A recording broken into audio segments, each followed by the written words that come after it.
ഉൽപ്പത്തി പുസ്തകത്തിൽ യാക്കോബിന്റെ ജീവിതത്തില് പെനുവേലിൽ ദൈവം അദ്ദേഹത്തിന് നൽകിയ ദൈവദൂതന്റെ മൽപ്പിടുത്തവുമായി ബന്ധപ്പെട്ട് പ്രാർത്ഥനയുടെ ഒരർത്ഥത്തെ കുറിച്ച് നമ്മൾ മനസ്സിലാക്കി. ദൈവത്തിന്റെ മുമ്പിൽ മൽപ്പിടുത്തം നടത്താൻ മനുഷ്യൻ തയ്യാറായി എന്നുള്ളതാണ് യാക്കോബിന്റെ പ്രാർത്ഥനാ ജീവിതത്തിന്റെ പ്രത്യേകത. യാബോക്ക് നദിയുടെ തീരത്ത് അയാൾ ഒരു രാത്രി മുഴുവൻ ദൈവവുമായി പ്രാർത്ഥനയുടെ സമരം ചെയ്തു. പുലരിയാവുമ്പോൾ യാക്കോബ് ജയിക്കുകയും ദൈവം പരാജയപ്പെടുകയും ചെയ്തു. പ്രാർത്ഥനയിൽ മനുഷ്യൻ ജയിക്കും, ദൈവം തോൽക്കും. മറ്റൊരർത്ഥത്തിൽ പറഞ്ഞാൽ പ്രാർത്ഥിക്കുന്നവന്റെ മുമ്പിൽ തോറ്റു തരാൻ ദൈവം തയ്യാറാകും എന്നാണ് യാക്കോബിന്റെ ജീവിതവും യാബോക്ക് നദിയുടെ തീരത്തെ അദ്ദേഹത്തിന്റെ മൽപ്പിടുത്തവും നമ്മെ പഠിപ്പിക്കുന്നത്. പ്രാർത്ഥിക്കുന്നവന്റെ മുമ്പിൽ തോറ്റു തരാൻ തയ്യാറാവുന്ന ഒരു ദൈവം. മനോഹരമാണത്. മറ്റൊന്നുകൊണ്ടും നിങ്ങൾക്ക് ഒരുപക്ഷെ ദൈവത്തെക്കാൾ ഉയരാനാവില്ല.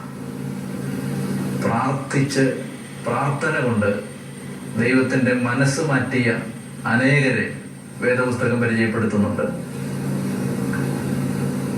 ദൈവത്തിന് ബലഹീനത ഉണ്ടോ? ഏതെങ്കിലും കാര്യത്തിൽ ദൈവത്തിനൊരു ബലഹീനത ഉണ്ടാകുമോ? ദൈവമെന്ന് പറയുമ്പോൾ തന്നെ ബലഹീനതയില്ലാത്ത ആൾ എന്ന് ഏത് കുഞ്ഞിനും അറിയാം. പക്ഷേ ദൈവത്തിന് ബലഹീനത ഉണ്ട്. ദൈവത്തിന്റെ ബലഹീനത എന്താണ്? ദൈവത്തിന്റെ ബലഹീനത പ്രാർത്ഥിക്കുന്നവന്റെ കണ്ണുനീരിനെ കടന്നു പോവാൻ കഴിയാത്തതാണ് ദൈവത്തിന്റെ ബലഹീനത. നമ്മുടെ ദൈവത്തിന് ഈ വീക്ക്നെസ് ഉണ്ട്.